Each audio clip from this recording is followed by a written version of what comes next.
And you really need to stop this superiority complex nonsense about human rights. You think you are the only ones who respect human rights, or others it's about violating human rights. No, we've fought for human rights and freedoms of our people much better and more than anyone, including you people who keep talking about this nonsense. Now, many times you have talked about the need for Africa to be supporting democracy and democratic ideals, but then we always don't want to really talk about how this democracy has impacted growth in the African continent. Much of it, we can say, has derailed the actual development in the African context that should have happened. But then there are many people who think that we must import the Western democracy and put it within our countries to ensure that we have similar developments as they have. However, one thing that we fail to always answer is that the democracy that we have only serves the interests of Western nations. And I guess this is the same thought shared by Rwanda's president, Paul Kagame. He has done many development in his country, and I think this is because he has had enough time to really implement these policies and champion for development that can benefit his people, instead of always focusing on political exchanges. So here was an interview that is quite epic, where he was speaking to Western journalists, and one question that they kept on asking him is whether he supports democratic ideals, because according to these Western journalists, they think that if somebody has been in power for far too long, they think the guy is either a dictator or he's not supporting democratic ideals as they desire. So here is a savage response from Paul Kagame that I think all of us must listen to. Let's watch this, then come back and share our thoughts together. Right. You've always consistently refused this criticism on human rights, on a democracy that's not exactly a democracy, always saying this comes from the West, or Western media, or Western organization. Don't they have a point at all? Wouldn't I have a point if I criticized the Western democracy? Sure. Yeah. So what is the problem? If democracy is not going to be perfect anywhere, anyway, at all, as we have seen, as we always see, we see that, you know. What I don't like is just the hypocrisy. You are so deep in your own mess about democracy, and then you think you have authority to come and make criticisms about others, and even want that to have a consequence on them. It's just hypocrisy. And am I supposed to accept that? Well, as a last question, you were elected in 2000, so 22 years in power. The next election is scheduled in 2024. You haven't said whether you would run, but do you consider running or? Well, I would consider running for another 20 years. Really? I have no problem with that. Really? Yes. But this means the president. We're talking about elections. Yes. Again, this is the contradiction and the hypocrisy I'm talking about. Well, there could be limit on the mandates, right? Elections are about people choosing, isn't it? Right. When they're free and fair, yes. And that's, yes, okay. But you haven't, at least of all the criticisms you have had, nobody has said the elections have not been free or fair. But we have had it in other places that people don't even talk about, including even people who complain about us. So don't you have, right now as we speak, we are having cases in the developed world about elections. Right. You remember not so long ago, there is a case going on somewhere in a very advanced democracy about in the United States, yes. Somebody who wants to. So this is, I think people have to decide what they want to do for themselves. You see, you have problems of your own that somebody should be questioning, and then you want to, be the one to dictate what I should be doing. At the same time, even with the contradiction, because if you are talking about elections, and the election is about people choosing. Yes, sir, but there could be. You are saying if it is free and fair, but that has not been the accusation. The accusation is different. Even the one you started, you are not talking about how free or not free the elections are. You are talking about just having to choose so many times. I think that this is different. Right, but people could say, you know, I'm not going to be president for life. There should be limits. Which people are you talking about? Well, you have debates in many African countries about 2 terms. I mean, we've had it, you're having it in Senegal, in Ivory Coast and others, because they say a person after a while in power should leave and maybe... That's fine. That's fine. I have no problem with that. But people can also say a different thing. So which one are you supposed to accept? People can say that, yes, and I would accept it. But if they said the other one also, I would accept it. So what is the issue here? Anyway, why would anyone be so concerned about our own situation, which the people of Rwanda seem to be happy about, that is working for them, but somebody says, no, that should not happen in Rwanda. We haven't been questioning what is happening elsewhere. As I said, if you criticize me, I'll criticize you, because there are things somebody is doing that are not right, even against me, and then he comes around and starts blaming me for what I'm doing that is working for me. For me, I'm just even basing on simple logic. There's no Western leader that has been in office as long as you have. Do I care about that? Because the Western leader is a Western leader. Because electorates normally normally throw people out. The nature of electorates and democracies is that people get tired of it and they move to another person. That is if you are telling me, you know, that everyone has to conform to what the West tells us to do. I'm not one of those people. The Western world is a world on its own. It has many good things that they do. It has many bad things they do. There's no democratically elected leader in a generally accepted democracy that has been in office as long as you. Democracy is not defined by the West. No. If it does, then what happens of the contradictions that happen in the West? Where we find the countries in the West, they elect their leaders, and then they turn around and start complaining about the same leaders they have elected. So you are telling me democracy, therefore, has imperfections, whether it is in the West or anywhere else. So, but I cannot live by or leave the imperfections of the West. Let me say something to that, because I think this kind of discussion, which has gone on for a very long time around, sounds a bit cynical in a sense. In fact, it's like the tragic situation of 1994 isn't considered even a violation of human rights. It has now gone into the background. Those who are responsible for it, those who are associated with it, are now talking about something else. According to them, the situation in Rwanda is that of human rights violation, even more than that tragic situation. I think that's what we are talking about. So, well, just for example, there was an Amnesty International wrote a report in the lead up to the 2017 election that talks about opposition politicians, journalists, human rights defenders being jailed, physically attacked, even killed. I think you're interested in forced into exile or silence. So I'm just interested in your idea of that assessment of your country. Raising your views to the audience so that you influence them by what the European Union sees itself very much as an exporter of human rights and a defender of human rights. So why can't you let me answer this? I'm very interested Otherwise, in your answer. you are going to ask and then answer yourself. I'm very interested in your answer. I'm giving you some context on why I'm asking. You're asking and giving answer at the same time. So please tell me, what do you make of this assessment? I think it's just ridiculous, because there is nothing like human rights minus these things we are talking about. What we are talking about in terms of development. These are human rights. Development, schools, education, health, and food security. And, you know, when you see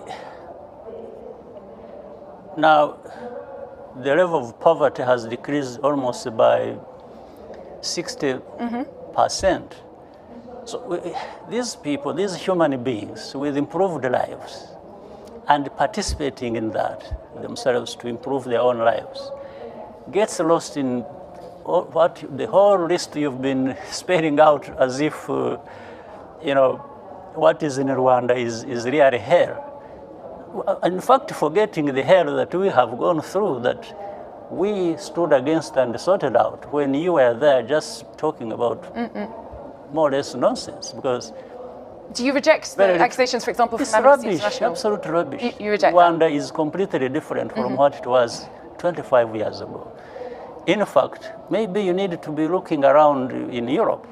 You are violating people's rights. When we have this problem of people being bundled and sent back to sink in the Mediterranean and so on, and so many people being mistreated in your own countries, why don't you talk about your human rights and stop just offloading everything? Well, this is a development conversation, so no, in the context of development. You are not the one to determine what conversation or what points to raise in any conversation. We are asking questions, this is what I'm saying, you are asking questions and you are giving yourself answers. And you really need to stop this superiority complex nonsense about human rights. You think you are the only ones who respect human rights, or others it's about violating human rights. No, we've fought for human rights and freedoms of our people much better and more than anyone, including you people who keep talking about this nonsense.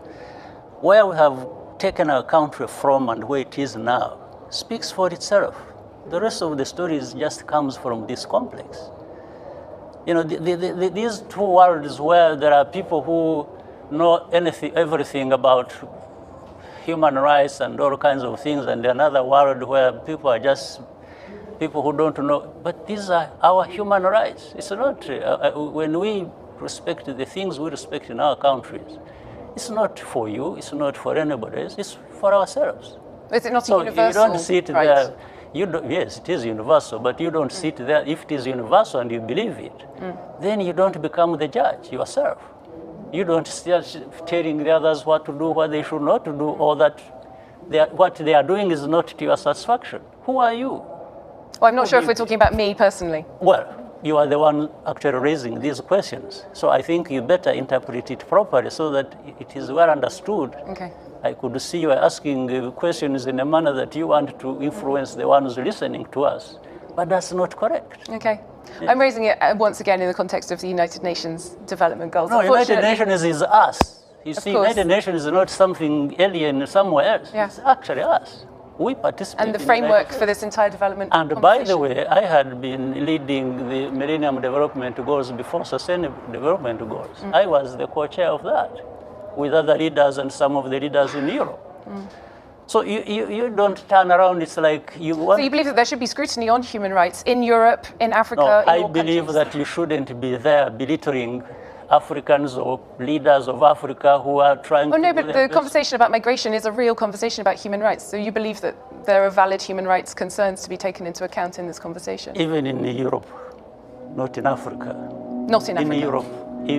In Europe, not only in Africa. Not, of course. Yes. You've spoken a lot about democracy, and I would just like to point to the accusations of human rights abuses in terms of the elimination of your political opponents or the oppression of the press, and I would just like to hear your comments towards that. No, I would like to hear your comments, because for me, it's like, you know, it's always difficult to accuse me of anything and then say, prove yourself innocent. I think I want to turn it to you and say, prove me guilty. That's where the problem lies. You know, the press or human rights groups, or what they say about me personally or about Rwanda,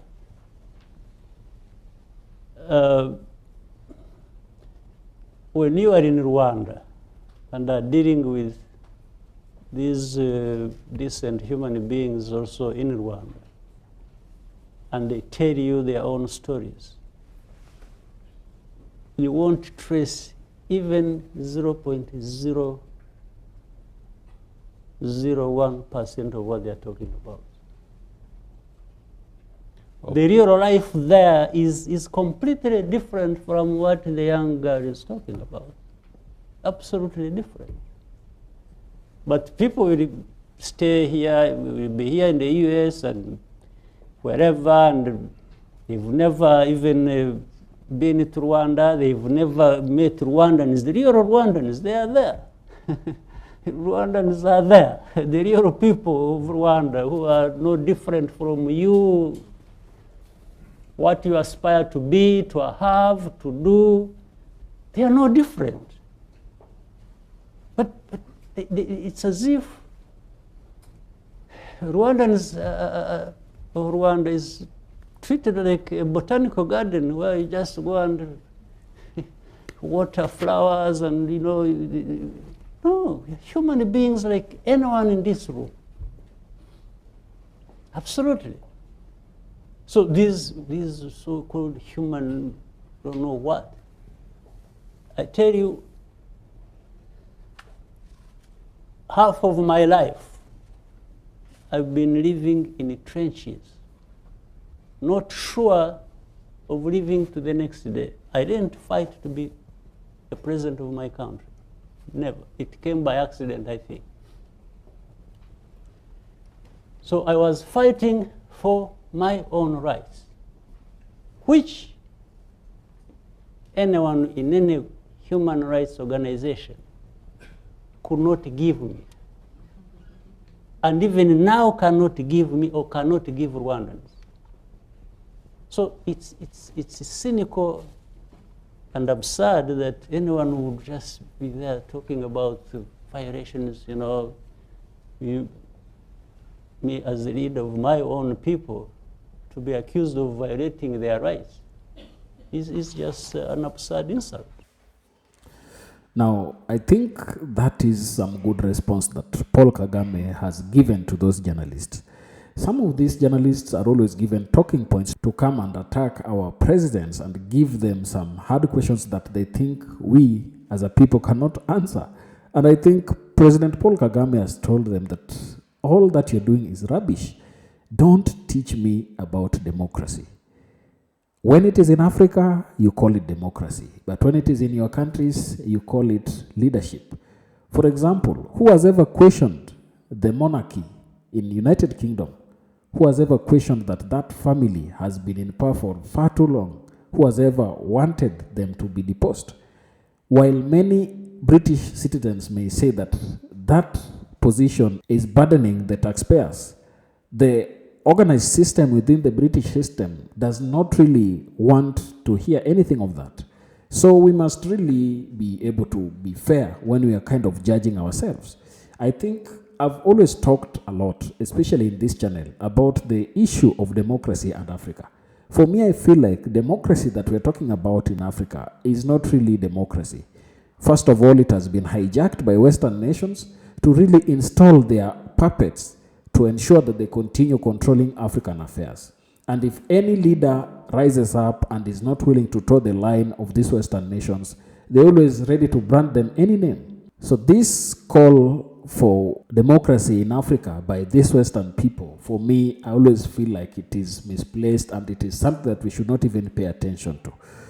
As long as a leader brings development to the people, there is no need for us to really complain a lot. The reason why I say this is because as Africans, we did not have things called democracy. Africa was led by kings. And in our communities, we had community leaders whom we answered to. And our governance system within our communities were working very well. They were well organized that Europeans copied them and took them to their countries. For them, when they came and found we were well organized, they decided to distort our history, dismantle our structures, and even deny us our cultures. So we cannot depend on Western nations to really determine where we as Africa are supposed to go. That is just what I think about this entire debacle. Tell me down in the comment section what you think about this. And if you're watching us for the first time, don't forget to subscribe to our channel, like this video, and also share. Thank you, and may the good Lord bless you. Goodbye.